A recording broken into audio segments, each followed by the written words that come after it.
Hi ඉතින් කොහොමද මගේ රත්තරන් යාළුවනේ. ඉතින් මේක තමයි මගේ ජීවිතේ පළවෙනිම අත්දැකීම මගේ පළවෙනි ටුවර් එක මැලේසියාවට. ඉතින් ඔන්න එයාපෝට් එකට ඇවිල්ලා නැවුම අත්දැකීමක් තමයි මේ ඉතින් ලබන්නේ. බෑග් චෙක් ඉන් වෙන්න දාලා ඉතින් පොඩ්ඩක් ඇවිද්දා එයාපෝට් එකේ ෆස්ට් ටයිම් යන නිසා. මගේ එයාලයින් එක මලින්ඩෝ එයාලයින් එක. ඉතින් උදේ පාන්දර 12:25ට තමයි යන්න තියෙන ෆ්ලයිට් එක. ඉතින් ෆ්ලයිට් එක වෙනකන් පොඩ්ඩක් වෙයිට් කරන් බෝඩින් එකෙන් බලාගෙන හිටියා. ඉතින් මේක තමයි මං යන ෆ්ලයිට් එක. රයිට් ඉතින් ඔන්න පළවෙනි එක්ස්පීරියන්ස් එක ෆ්ලයිට් එකකට ගොඩ වෙන එක මාර ෆීලින් එකක් මට ඒක කියා ගන්න බෑ ගයිස්. ඒ ෆීලින් එක එයාපෝට් එකට ඇවිල්ලා එන ගමන සහ ෆ්ලයිට් එකට ගොඩ වෙන විදිය, ෆ්ලයිට් එකේ වාඩි වෙලා ඒ ට්‍රැවල් එක යන්න වෙන සූදානම ගැන ඒ මොහොත එක මාරම ෆීලින් එකක් ගයිස් ෆස්ට් ටයිම් යන කෙනෙක් විදියට. ඉතින් මේ විදියට තමයි ෆ්ලයිට් එකේ ඉඳන් ගමන ආරම්භ කරන්න යද්දී එයාපෝට් එකේ ඉඳන් මේ විදිහට තමයි ඉතින් view එක ඔයාලට බලා ගන්න පුළුවන් වෙන්නේ.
ෆ්ලයිට් ඉතින් ඔන්න ෆ්ලයිට් එක ඉතින් ඔන්න ඔය විදිහට එක පාරටම වේගෙන් ඇවිල්ලා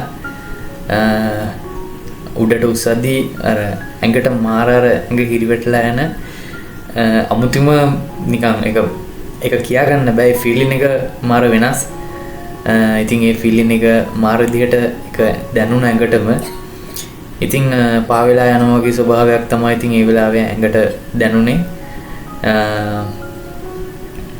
ඉතින් මේ විදිහට තමයි ඉතින් ෆ්ලයිට් එකේ ඉඳන් මට බලන්න පුළුවන්. මම රෑ තමයි පාන්දර 12:00ට වගේ ටයිම් එක පාන්දර සාමාන්‍යයෙන් පැය 4ක වගේ ගුවන් ගමන් කාලයක් තමයි ගත වෙන්නේ කුවාලාලම්පූර් වලට යන්න. ඉතින් ඔන්න අපි ආස උඩින් යනවා. ඉතින් පල්ලෙහා බාදී ලයිට් දාලා තිනවා පාට විදිහට දිස්සෙනවා. මාර එක්ස්පීරියන්ස් එකක් ගයිස්. ඉතින් ඒක මේ විදිහේ රස මීල් එකකුත් හම්බුණා. ඒකත් මතක් කරන්න ඕනේ.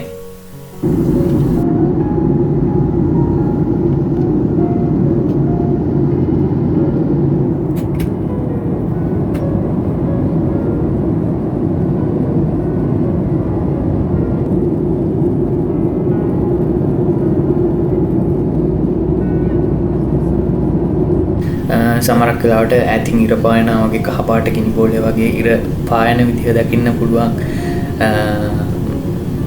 ඉතින් ඒත් එක්ක වලාකුළු අතරින් යද්දි වලාකුළු උඩින් වලාකුළු අතරින් යද්දි වලාකුළු උඩින් යද්දි එක මාරම හැඟීමක්, මාරම සීතලයි. ඒත් එක්ක ඉතින් කෙමෙන් ඔන්න පැය 4ක කාලයක් තුල කුවාලාලම්පූර් එයාපෝට් එකට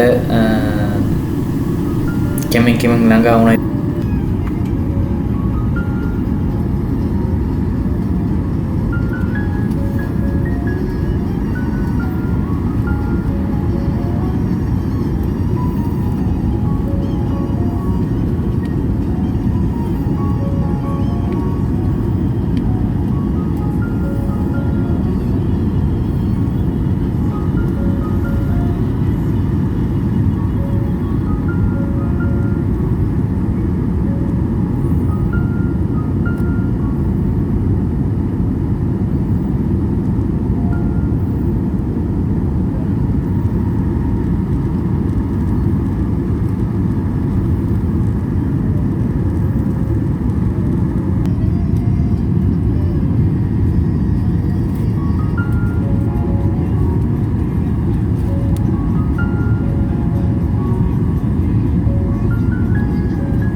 terbang antarabangsa KL bagi tujuan keselamatan. Anda dikehendaki berada di tempat duduk sehingga isyarat pasangkan tali keledar dipadamkan dan pesawat berhenti dengan sepenuhnya. Berhati-hati ketika membuka ruang penyimpanan di atas dan pastikan tiada barangan anda yang tertinggal. Anda dibenarkan menggunakan telefon bimbit selepas tanda isyarat pasangkan tali keledar dipadamkan. Bagi pihak Kapten Muhammad Faizal, membantu juruterbang Hafiz Hamzani dan anak-anak kapal, kami mengucapkan terima kasih kerana memilih Malindo. Semoga bertemu lagi dalam penerbangan yang akan datang. Untuk makluman penumpang yang akan meneruskan perjalanan ke destinasi yang seterusnya, kaunter pertukaran di bangunan terminal utama terletak berdekatan dengan pintu G, dan bagi bangunan satelit ia terletak berdekatan dengan pintu C21. Sila berhubung dengan kaki tangan kami sekiranya anda memerlukan sebarang bantuan. Terima kasih.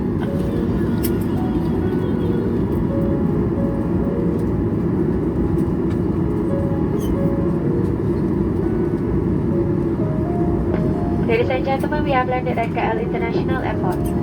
It is a safety requirement that you remain seated after this aircraft comes to a complete stop and the seatbelt sign has been switched off. Do be careful whenever you open the vehicle compartment. Kindly ensure you do not leave any of your personal belongings behind.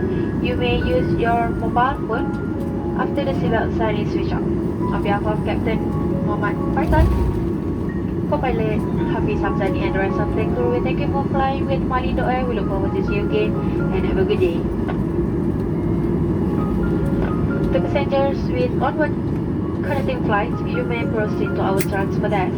For the main terminal building, it is located near gate G, and for the satellite building, it is located near gate C21. Should you require any system, please contact our ground staff. Thank you. ඔන්න කෙමෙන් ඉතින් airport එකට ආවා කුවාලාලම්පූර් වල. පැය 4:00මාරක time එකක් ගියා කියලා දන්නේ නැහැ. මොකද මේ උදේ 6ත් 7ත් අතර කුවාලාලම්පූර් වල මැලේසියා ටයිම් එකෙන් උදේ 6ත් 7ත් අතර ටයිම් එක තමයි එයාපෝට් එකට ආවේ. ලංකාවේ ටයිම් එකෙන් ආවේ 12:30ට. ඉතින් ඔයාලා දන්නවා රටකින් රටකට මේ විදිහට මාරු වෙද්දී සාමාන්‍යයෙන් දැන් මැලේසියාවේ නම් පැය 2:00මාරක ටයිම් ගෑප් එකක් එනවා ලංකාවේ ටයිම් එකත් එක්ක. මැලේසියාවේ ටයිම් එක කියන්නේ පැය 2:00මාරක් මැලේසියාව ලංකාවේ ටයිම් එකත් එක්ක ඉස්සරහින් තමයි ඉන්නේ. පැය 2:00මාරක් මැලේසියාවේ වැඩි ටයිම් ගෑප් එක.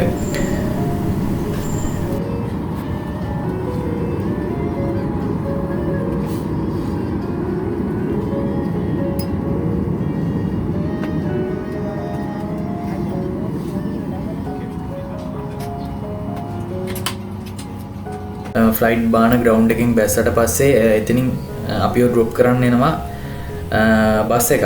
ඉතින් මේ බස් එක අපිව එයාපෝට් එක දක්වා අරන් යනවා. මට මතක නෑ ගයිස් මේක මං හිතන්නේ ටර්මිනල් එකක්. ඒක ටර්මිනල් එකක්. එතකොට අපි ෆ්ලයිට් එක නතර කරපු තැනට අපි ඉතින් ග්‍රවුන්ඩ් ෆ්ලෝ එකට බහැලා ෆ්ලයිට් එකෙන් එතනින් අපිව බස් එකේ අරන් යනවා එයාපෝට් එකට. අපේ ඉතුරු වැඩ ටික කරගන්න.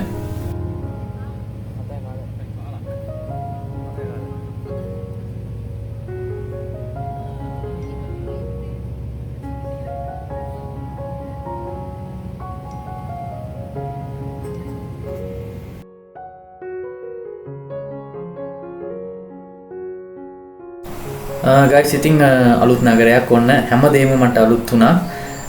මම මුලින්ම ගියේ මේ තියෙන ලස්සනම ටූරිස් තැනක් බලන්න බටු කෙවුස් වල බටු කෙවුස් මුරුගන් ස්ටැචු එක බලන්න තමයි ගියේ. ඉතින් මේ පිළිමේ අඩි 140ක් වගේ උසයි. ඉතින් ලස්සනම තැනක්. එතන ගියපු කට්ටිය කීප දෙනෙක් කියනවා මෙතන විවිධ ෆිල්ම්ස් වලට එහෙම රූගත කිරීම වලට මේ තැන අරගෙන තියෙනවා කියලා. ඉතින් මාරම ලස්සනයි. ගුහාවක් ලොකු පඩිපල් ප්‍රමාණයක් නැගලා යන්න තියෙන්නේ. ඒක ඇතුලේ ගුහාවක් වගේ තියෙනවා. ඒ ගුහාව ඇතුලේ කෝවිලා තියෙනවා. ඉතින් මාරම ලස්සන ප්ලේස් එකක්. මාර උසයි. ඉතින් මගේ ෆස්ට් අත්දැකීම මේක. මෙතන ගොඩක් ටැමිල් අයගේ ආවේනික කෑම වර්ග තිබ්බයි කට තිබ්බයි විකුණන්නේ. ඉතින් මම කෑවත් තෝස එකක්. මෙන්න මේ විදිහේ තෝස එකක් තමයි මම කෑවේ. බඩ පිරෙන්නේ කෑවේ. ඉතින් මාරම රහයි මේක.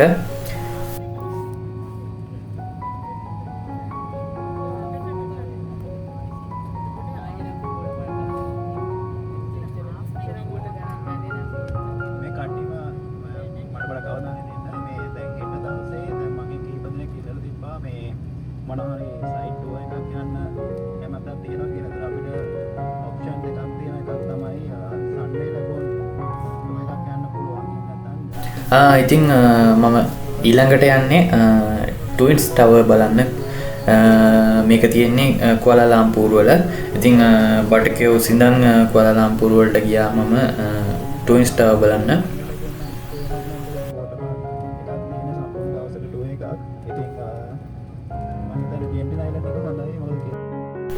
මේ තියෙන ට්වින්ස් ටවර් එක ඉතින් මාරම ලස්සනක්, මාර උසක් තියෙන, මට මතක විදියට අඩි 1483ක් වගේ උසයි. ඉතින් මාරම ලස්සන ප්ලේස් එකක්. ඉතින් අමුතු අත්දැකීමක් මේක මගේ ජීවිතේට ලැබුණා. මොකද මේ ෆස්ට් ටුවර් එක නිසා.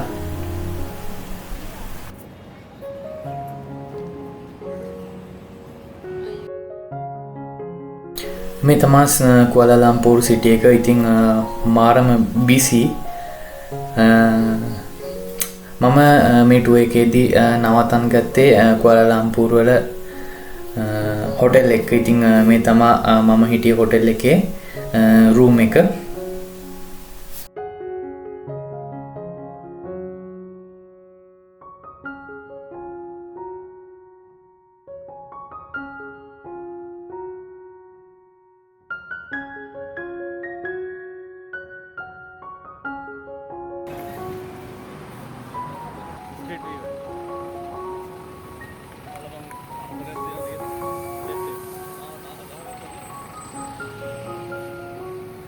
රැවල පොඩ්ඩක් ස්ට්‍රීට් එක ඇවිදින්න ගියා. ඉතින් මාර අත්දැකීමක් මේක. අමුතු කැම ජාති කන්න හම්බුණා. අයිස් කොෆි එක තමයි මං ආසම රසම එක මෙහෙ තිබ්බ. මෙයාලගේ ස්ට්‍රීට් ෆුඩ් තියෙනවා. ඉතින් රාට විව් එකත් මාර ලස්සනයි. සාමාන්‍යයෙන් මෙයාලා කියන්නේ අපි උදේවරුව ගත්තොත් එහෙම මෙයාලා උදේවරුව ගොඩක් වෙලාට වර්කින් කරන ටයිම් එක. ඉතින් පාරේ ගොඩක් වෙලාට දකින්න අමාරුයි. හවස් වෙද්දි තමයි මෙයාලා එළියට බහින්නේ. ඉතින් මෙහි ඉන්න මිනිස්සු කන්න බොන්න විනෝද දේවල් වලට යන්න. ඉතින් රාට තමයි සිටි එක බිසි. ඉතින් උදේට නිකන් සිටි එක නිස්කලංකව තියෙනවා. ඉතින් ඔය විදිහට තමයි මේ ජර්නි එක මේ දවස් කිහිපේ ජර්නි ගෙවුනේ. මේ තමයි මම හිටපු හොටෙල් එකේ අපිට ඩිනර් එකද ලන්ච් එකද බ්‍රේක්ෆාස්ට් එකද මේ ගන්න තිබ්බ ඒරියා එක තමයි මෙතන. ඉතින් අමුතු කැම ජාති තිබ්බා එතනත්. ඒ වගේ රසත් භුක්ති විඳා. ඊට පස්සේ shopping කරන දේවල්, ටවුන් එකේ ඇවිදින දේවල්, විවිධ ගාඩන්ස් වලට යන තැන්, ඒ වගේ දේවල් වලට ගිහිල්ලා බැලුවා. ස්ට්‍රීට් එකේ තියෙන shopping malls, street view එකක් කරා පොඩි. ඉතින් මේ සිටි එක ගැන මාරම අත්දැකීමක් හම්බුණා.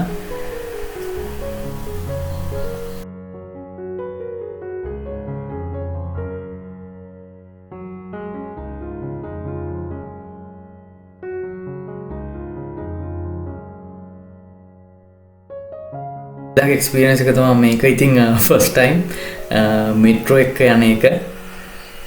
මේ තමයි මෙට්‍රෝ ස්ටේෂන් එකක් කුවාලාලම්පූර් වල තියෙන. ඉතින් මේවා AC කරලා මේකේ වෙන සිස්ටම් එක මාරම නීට්. අපිට කාඩ් එකක් පන්ච් කරලා තමයි යන්න තියෙන්නේ. මේ තියෙන්නේ මැලේසියාවේ දිගම පාලම. මේ පාලම අබ්දුල් හලීම් මොට්සාම් ෂා පාලම කියලාත් කියනවා. මේ පාලම කිලෝමීටර් 24ක් දිගයි guys. දෙපැත්තේ මුහුද මැදින් තමයි මේ ගමන යන්න තියෙන්නේ. මාරම ලස්සනක්, මාරම view එකක් තියෙන්නේ. මම මේකේ ටුවර් එක ගියා. ඉතින් බටුකවන් සහ පෙනෑන් දූපත යාකල තමයි මේ පාලම මෙයාලා නිර්මාණය කරලා තියෙන්නේ. අග්නිදිග ආසියාවේ දිගම පාලම කියලාත් මෙයාලා මේකට හඳුන්වනවා. ඔන්න ඔය විදිහට තමයි මගේ පළවෙනිම එක්ස්පීරියන්ස් එක මැලේසියා ටුවර් එක මං අත්විඳේ. මාරම එක්ස්පීරියන්ස් එකක් මගේ ජීවිතේට. මං ආස කරපු යන්න ඕන තැන් වලට මට යන්න හම්බුණා. අලුත් අත්දැකීම් ලබන්න හම්බුණා. අලුත් කෑම වර්ග, රස කෑම වර්ග, අලුත් මිනිස්සු, අලුත් කල්චර් එකක්. විශේෂයෙන්ම මෙට්‍රෝ එකේ යන එක මාරම අත්දැකීමක් වුණා මට. මාරම පිළිවෙලයි මේ ටෙක්නොලොජි එක. ඉතින් ඒ එක්ස්පීරියන්ස් එකත් එක්ක මගේ පළවෙනිම අමතක නොවන ටුවර් එක මම මේ විදිහට තමයි ඉවර කරේ.